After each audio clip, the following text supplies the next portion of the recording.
My number 10 best chess game of the 1920s comes from the mind of the great Mexican master Carlos Torre.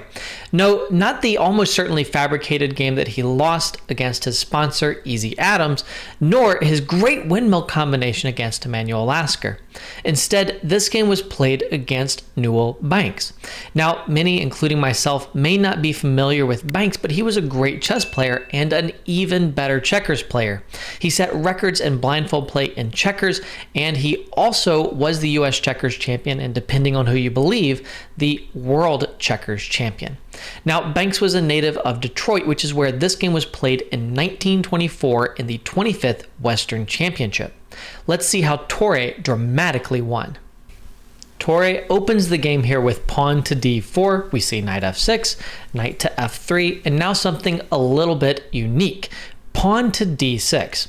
Now, in 1924, I cannot be sure if Torre was already famous for his systems, which involved d4, knight f3, and then bishop to g5. But I kind of wonder if Banks knew that he liked to play in this way.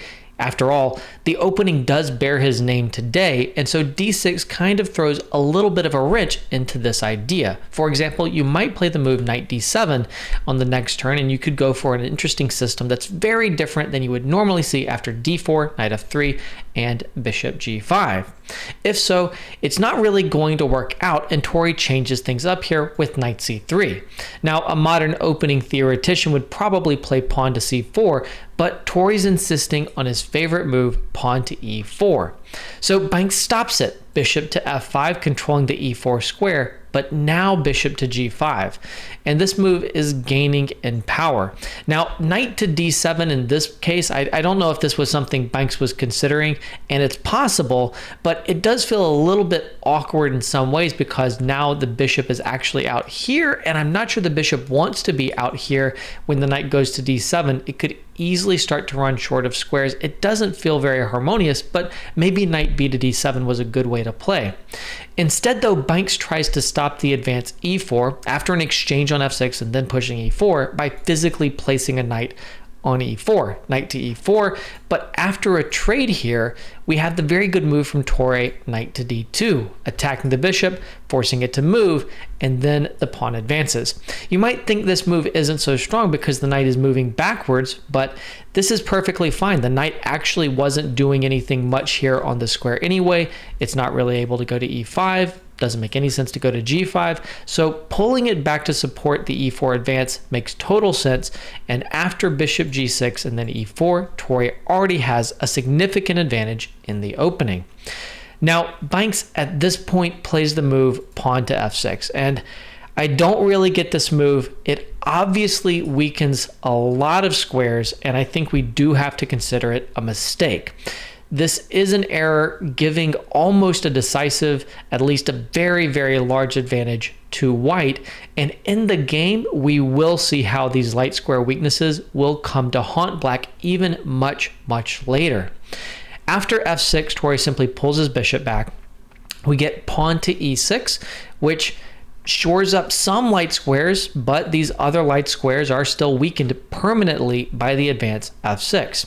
Now, bishop to d3, bishop to e7, and queen g4. And this move is a little bit inaccurate. It seems very, very natural to attack the e-pawn right here and develop your queen. After all, your minor pieces are already developed.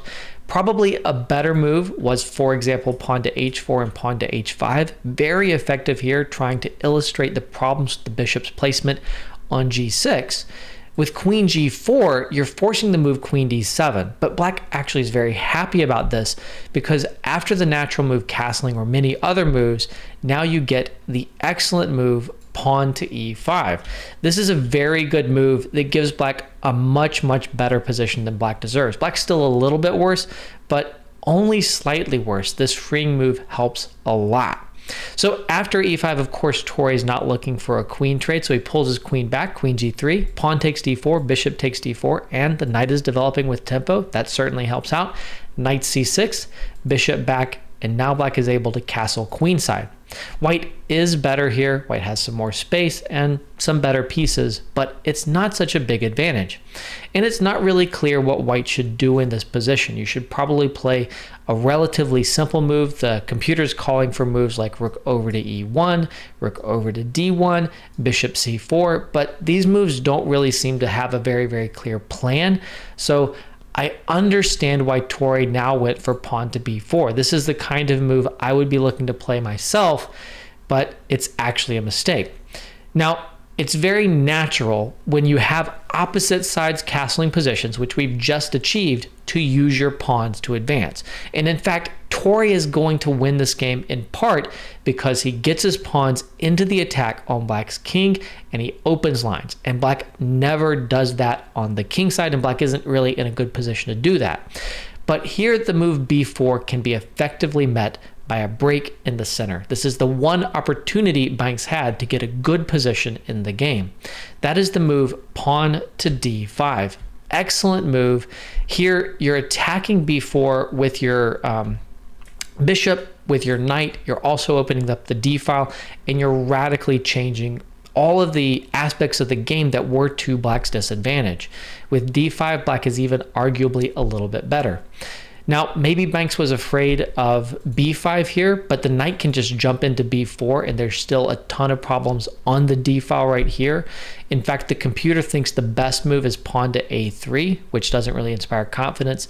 And after an exchange here on e4, you can just bring the other rook over to the central line, and there's no whiff of a white attack against the black king, and black is fully mobilized here and doing very, very well. Banks misses this opportunity and instead plays a very sad move, rook d to f8.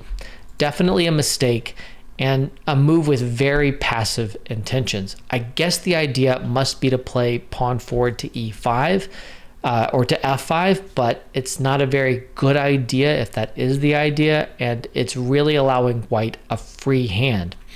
We get b5, and I think one of the reasons that the rook was moved was so the knight can now come back to d8, but that obviously also is not a very impressive development. If the knight went forward to e5, which seems a lot more natural, then a very good idea for white is bishop e2, which I think Banks must have been afraid of. And now you have ideas like pawn to f4, the knight's almost out of squares, and then after f4 moves the knight, you can look at bishop to g4. This is all very scary, and white's advantage is huge, maybe even decisive. So after b5, we did get knight to d8, queen over to e3, tickling this little pawn right here. And now b6, which is not significantly worse objectively than king over to b8, but I think king b8 is a lot more practical because b6 is now a hook. And a4, immediately, we are going to push a5. We are going to open the a file, and things are dire for black. Queen to g4, a5, knight to e6 with an idea of knight to f4, which Torre anticipates by first trading here on b6. Of course, you need to take back with the a pawn because the a pawn is now hanging. So a takes b6, and an excellent move, bishop to c4. Attacking the knight, and maybe even more importantly, attacking those light squares that were weakened by the move f6 all the way back on move 7. White has ideas here like queen to g3 or just h3 that will distract the queen from the knight, which can be captured in the event of a queen trade with check, an intermediate move, winning material. So there's a bunch of threats in this position, and white is winning. After bishop c4, Banks follows through on his intention. Knight to f4 with a threat of queen takes g2 checkmate. Now, there is a way to win here with the simple queen g3, and Stockfish does like this move, but Torre finds something better, and I think it's objectively just more decisive and stronger. I encourage you to pause your video right here and try to figure out exactly what he played and how it works. Well, Torre went for queen takes f4. This is a beautiful, beautiful queen sacrifice, and it is decisive. If you're using a low depth engine, the engine might not immediately see that this is decisive, but it absolutely is, although there are some complex moves that need to be found to prove that out. After the queen sacrifice, of course, the black queen must capture, and now This is a critical moment here that might easily be missed. If you go bishop d5, which looks natural, you're looking at bishop c6 and just rook a8 checkmate, you're trying to seal in the black king, then black can play king d7, and you only have a draw by perpetual here. It's kind of impressive that you do have that draw by perpetual, but the king can't get away on the light squares. The light squares are black's doom here, but in this case, white is only able to get a draw, not the full point. So we see the better move from Torre. It is the move bishop to e6 check. Now, of course, the king can't go over to d8 because rook a8 is simply checkmate. So instead, after bishop e6 check, you must move your king to the b file, either b8 or b7. Now, b7 is played in the game, as we'll see, but the more resilient move is b8. After king b8, the bishop pulls back to d5. Bishop e6 check has basically been an intermediate move. And then c6 is really forced, trying to gain some squares. Now, this is a critical moment. It would be very, very natural, I think, to play bishop takes c6, because it seems like the bishop is maintaining maximum scope here, and you could be drawn to that. Like if bishop takes c6, you still have rook a8 check, which you don't have if you take with the pawn. But in this position, black can save the game with rook c8. Now this move introduces ideas like rook takes c6 and also simply king c7, king d8, running for it. In fact, white only has a perpetual here. Rook a8 check, king c7, rook a7 check. Now you must run this way because if you ever go to the a file, there's check and mate.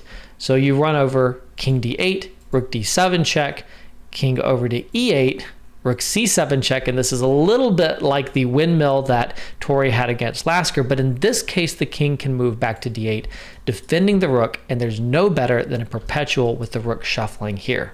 No win for white.